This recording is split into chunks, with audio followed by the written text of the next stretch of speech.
So a lot going on about the elections, and perhaps rightly so. To discuss some of those matters, we've got on my immediate right Mr. Soyebi, who is the National Commissioner in charge of Voter Education and Publicity for INEC. Thank you for coming on this morning. Good morning, Nigerians, and welcome to 365 days to 2019 general elections. You can't resist but state that countdown. And we also have Dr. Thomas Wilson Ikubese, who is who's of the National Conscience Party. Thank you for coming on this morning. Thanks for having me.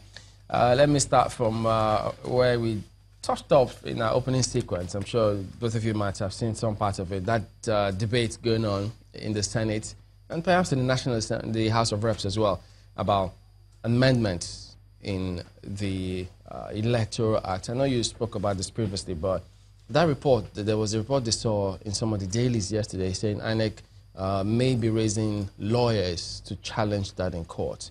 That is one of the most recent commentary in the dailies. So let's hear from you now. Is there any truth to that story? Let me state categorically that there's no iota of truth in that.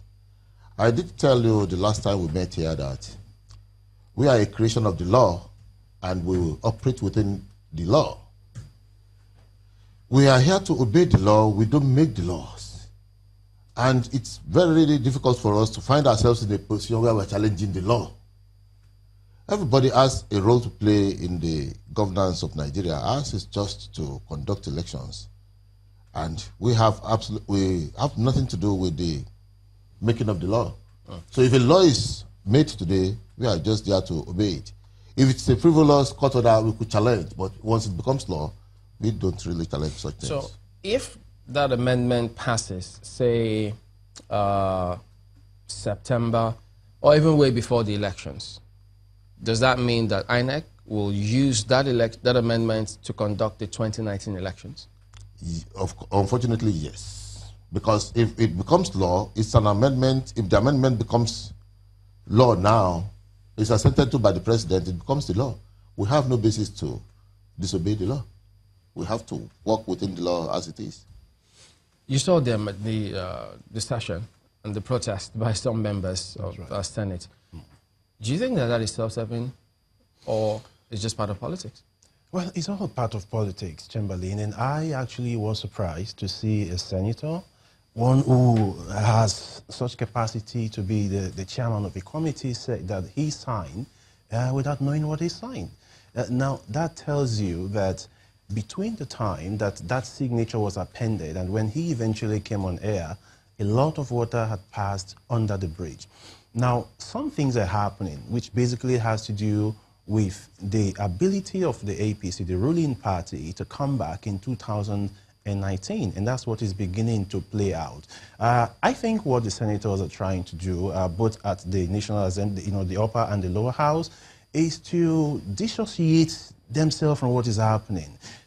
We should have a situation where, when we're going for election, we know that this election is for Mr. President. This election is for members of the Senate. Unlike what we have, where we have the Senate, the House of Rep, the presidential muddled up on a single day.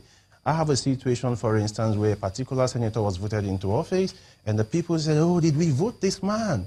Oh, my God. Because they felt they were just thumbprinting, oh, it is the presidential, so all the people that are contesting with the president must go in. But with this amendment, it is a plus. I don't think anyone should go against it. We should have a distinction. Let's know who we are voting for, and let's know why we are voting for the people. So I think it's a plus that the Senate are doing this, and what is happening as a recount is an afterthought, a product of what is going to happen in 2019, because certainly 2019 will be a departure from what we have at the moment.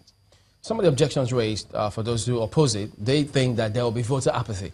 That if we were to vote, say, for, is it 6 weeks now? 2 weeks interval in between each election, there just might be that apathy on the part of voters, and they are raising concerns. Chamberlain, there can be no apathy. Nigerians want a transformation in 2019. They are tired. I'm just coming back now, and I saw long queues on the filling stations. Insecurity situation in Nigeria has attended a state that we've never experienced. Nothing is working. everything is that there cannot be apathy.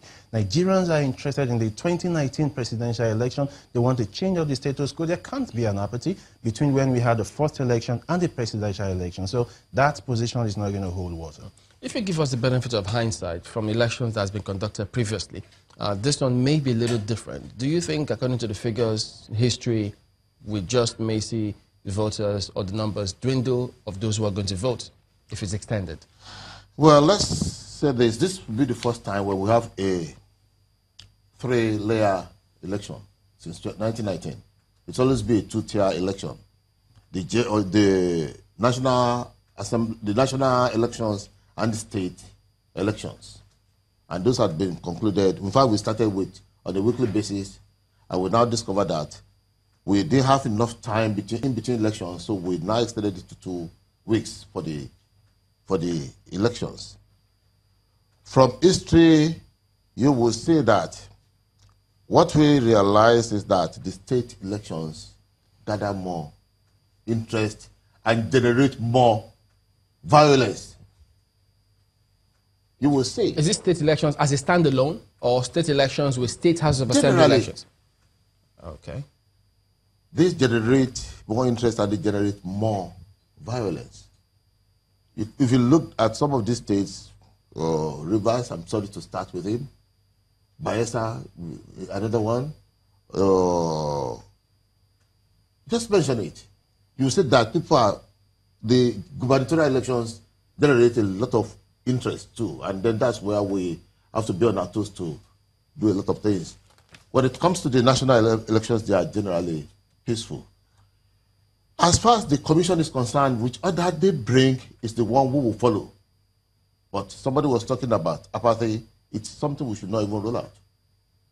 Because if you ask people to stay for a month before the conduct of all the elections, there could be apathy towards the end. All over the world, even in international parlance, you will see that for an election, the shorter, the better. So are you suggesting that the elections should be compressed into 1 day? In fact, that's just the ultimate. That would have been the ultimate thing for us to conduct all these elections in 1 day. Is it possible? It's not impossible. But let's look at the issues of logistics that INEC has had to deal with in all the elections you've conducted so far. There's been that persistent issue of logistics, delivery of election materials to the different areas and nooks and crannies of the country. Sometimes you get to certain points that INEC officials are not there. And you think if we ultimately get to one, it'll be easier? You will discover that these are disappearing. All these fears are beginning to disappear. We are beginning to address some of these logistics problems holistically. We know what they are. Okay. They are man-made in most cases. Man-made? Yeah. But let's look at, okay, let's give a particular example. You've had a recent election, Anambra State, for instance. That's one state having an election. And you've had single states having elections like that. And even in those single states where they're having elections, INEC has logistics problems. It wasn't as pronounced as what we used to have in the past. It's very easy for us to look at an election and talk about it in terms of maybe 10 polling booths or opening late. You will say that if you look at it statistically, it's disappearing. But it makes noise. It makes news if you discover that a polling booth has not opened. You forget about the old 94 that are opened. It's just a matter of perception, but I will be very honest with you. The logistics problems are beginning to disappear. Okay, because we monitor, in Anambra that we were talking about, we had about 84% punctuality index.